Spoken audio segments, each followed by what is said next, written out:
प्यारे बच्चों, आज हम छठी का पहला लेसन हिमाचल प्रदेश सामाजिक संरचना एक परिचय पढ़ेंगे।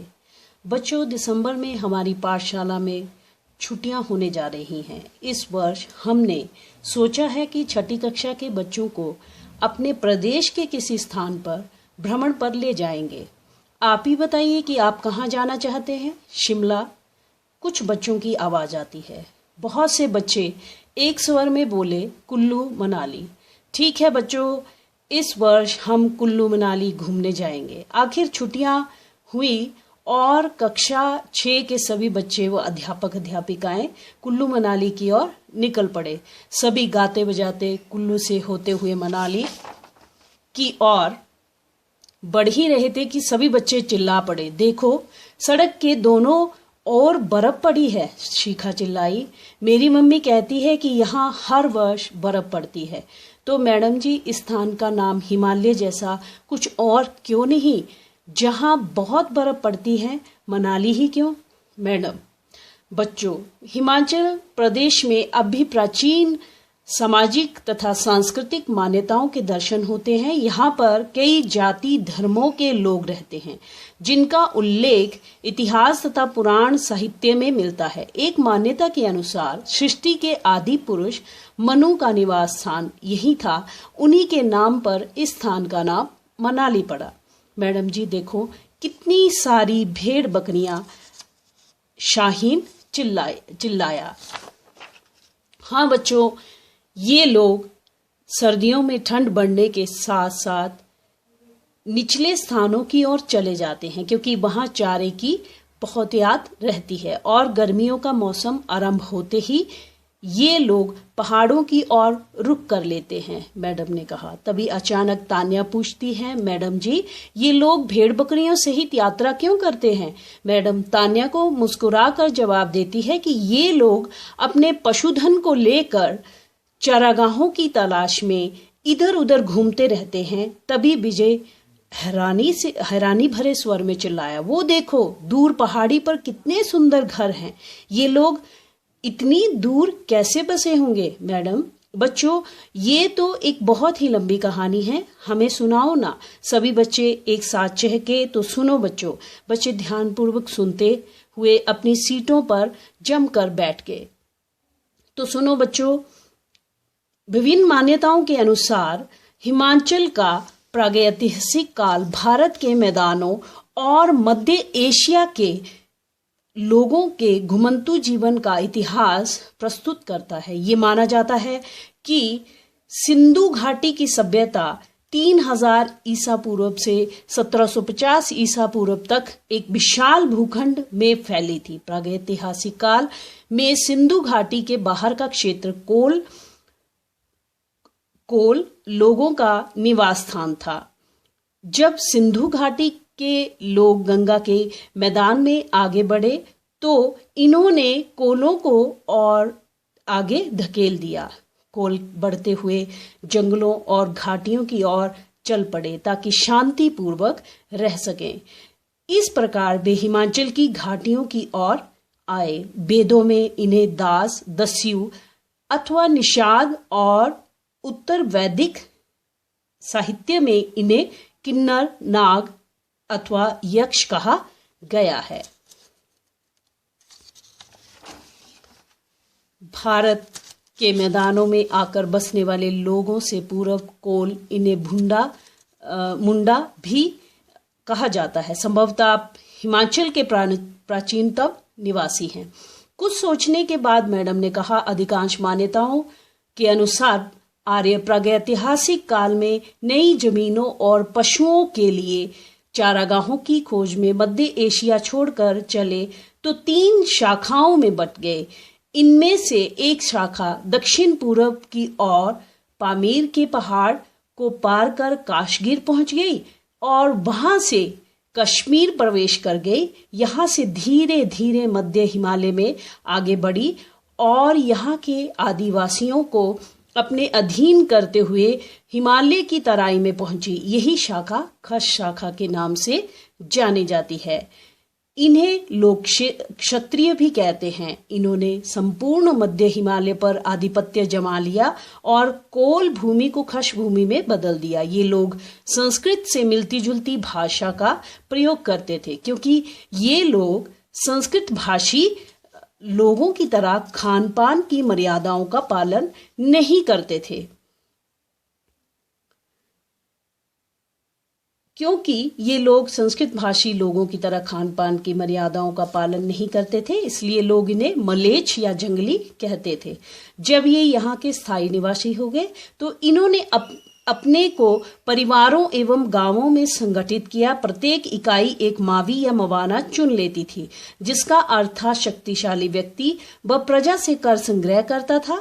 शक्तिशाली मवाना कमजोर मवाना को अपने अधीन कर लेता था, उसके क्षेत्र को अपने क्षेत्र में सम्मिलित कर लेता था। परिणाम स्वरूप पूरा क्षेत्र छोटी छोटी इकाइयों में बट गया, जिन्हें मवाना कहा जाता था। कालांतर में ये मवाने जनपद के रूप में विकसित हुए। आधुनिक भाषा में इन्हें गांव कहा जाता है।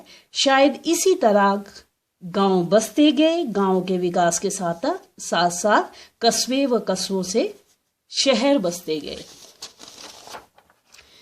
इतने में अचानक बस रुक गई और कंडक्टर बोला, लो मनाली पहुंच गए। सभी बच्चे बातें करते करते बस से उतर गए। रात्रि विश्राम के लिए होटल की ओर चल दिए। तो अपने माता पिता या परिजनों से पूछे, आपका परिवार या पूर्वज क्या इसी गांव अथवा स्थान के स्थायी निवासी हैं या किसी और स्थान से आकर यहाँ बसे हैं? इसकी आप अपने माता पिता से जानकारी लेंगे। और भी जाने, महाभारत के अनुसार पांडव जब लाक्षागृह अग्निकांड से बचकर इधर उधर भटक रहे थे तो वे हिमालय के घने जंगलों में पहुंच गए, जहां हिडिंब नाम के राक्षस का राज था। हिडिंबा, जो हिडिंब की बहन थी, को उसके भाई ने पांडवों को मारने के लिए भेजा। हिडिंबा की अधिक प्रतीक्षा न कर भाई हिडिंब वहां पहुंच गया, जहां वीर भीम ने उसे धराशायी कर दिया। सभी भाइयों के परामर्श से माता कुंती ने भीम को हिडिंबा से विवाह की आज्ञा दे दी। मानव के सहचर्य से हिडिंबा के संस्कारों में मूल रूप से परिवर्तन हुआ। पांडवों ने उसे मनुष्यत्व व ममत्व प्रदान किया और लोगों ने देवत्व। हर मानव अच्छे संस्कारों एवं कर्मों से व्यक्तित्व विकास कर सकता है। 2 दिन मनाली घूमने के पश्चात सभी बच्चे खुशी खुशी अपने घर पहुंच गए। घर पहुंचते ही शिखा दौड़ी अपने दादा दादी के पास पहुंची। दादी जी से बोली, शिखा कहाँ? दादी जी बोली, शिखा कहाँ घूम के आए हो? शिखा खुशी से उछलती हुई, दादी जी हम मनाली घूमे और दादा जी मुझे तो वहीं जाकर पता चला कि लोग हिमाचल में कैसे पहुंचे होंगे। दादाजी तुम तो बहुत सी जानकारियां लेकर आई हो, पर क्या तुम्हें भी पता है कि वे लोग कैसे रहते थे, क्या खाते थे, उनके क्या क्या व्यवसाय थे? शिखा कौतूहलवश, दादाजी बताओ ना। दादाजी, बेटी प्राचीन समय में जब लोग यहाँ आए तो उन्होंने समूहों में रहना शुरू किया। एक समूह में 10 से 20 लोग इकट्ठे रहा करते थे। एक क्षेत्र में इस तरह के 20 से 30 समूह अपना अपना जीवन यापन करते थे। आधुनिक भाषा में उस समूह को परिवार व एक क्षेत्र को गांव या मवाना कहा जाता था। ये परिवार प्रत्येक कार्य स्वयं ही करते थे। इस तरह कार्य करते करते लोग कार्यकुशल हो जाते थे। एक ही परिवार के कई व्यक्ति इन कार्यों में निपुण होते थे। अपनी आवश्यकता पूर्ति के लिए जरूरत का सामान घर में ही निर्मित होने लगा, जैसे कपड़े, जूते, बर्तन, औजार, हथियार, घर का साजो सामान इत्यादि। समय के साथ साथ इन्होंने अपनी इस कार्य निपुणता को अपने जीवन यापन का साधन बना लिया। धीरे धीरे उनका कौशल उनके बच्चों तक पहुंचता गया और कई परिवार कार्य विशेष में निपुण होते गए। एक ही तरह का कार्य करने वाले व्यक्ति संगठित होकर रहने लगे और उन्होंने कार्यों को व्यवसाय का रूप दे दिया। खेतीबाड़ी के साथ साथ उनके घरेलू व्यवसाय से उनकी आर्थिक दशा में सुधार होता गया। अपनी व्यस्तता के बावजूद ये लोग कई त्योहारों एवं पर्वों का मिलजुल कर आयोजन करते थे, जिससे उनके हस्त निर्मित सामान के आदान प्रदान की प्रवृत्ति को भी बढ़ावा मिला। संभवतः परिवार की शुरुआत ऐसे ही हुई होगी। तो बच्चों, आपके लिए ये कार्य है कि आप कौन से घरों में त्योहार मनाते हैं, कैसे मनाते हैं, ये इंडेक्स बनाएंगे। त्योहारों का नाम कैसे मनाया और किन किन के साथ मिलकर आपने मनाया, ये बनाएंगे और ये आप लिखेंगे अपने माता पिता जी से पूछ के।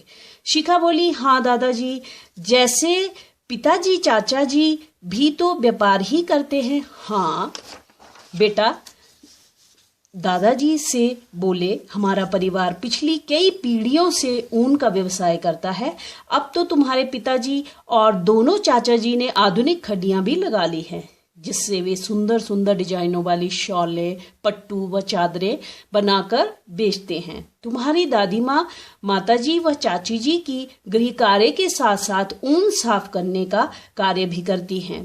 तुम्हारे पिताजी व चाचा जी दिन रात मेहनत करके अपने उत्पादों को बाजार में बेचते हैं। शिखा, दादाजी, ऋषि के पिताजी का सेब का बहुत बड़ा बगीचा है, वो तो सेब का व्यवसाय करते हैं। दादाजी, बेटी, रात बहुत हो चुकी है और तुम अपनी यात्रा से थक कर भी आई हो, अब सो जाओ, कल और भी बातें करेंगे। अच्छा दादाजी, कहती हुई शिखा दादाजी के साथ लिपट कर सो गई। तो ये लेसन बहुत लंबा हो गया है, तो इसके प्रश्न उत्तर जो है वो नेक्स्ट वीडियो में करेंगे। Thanks for watching.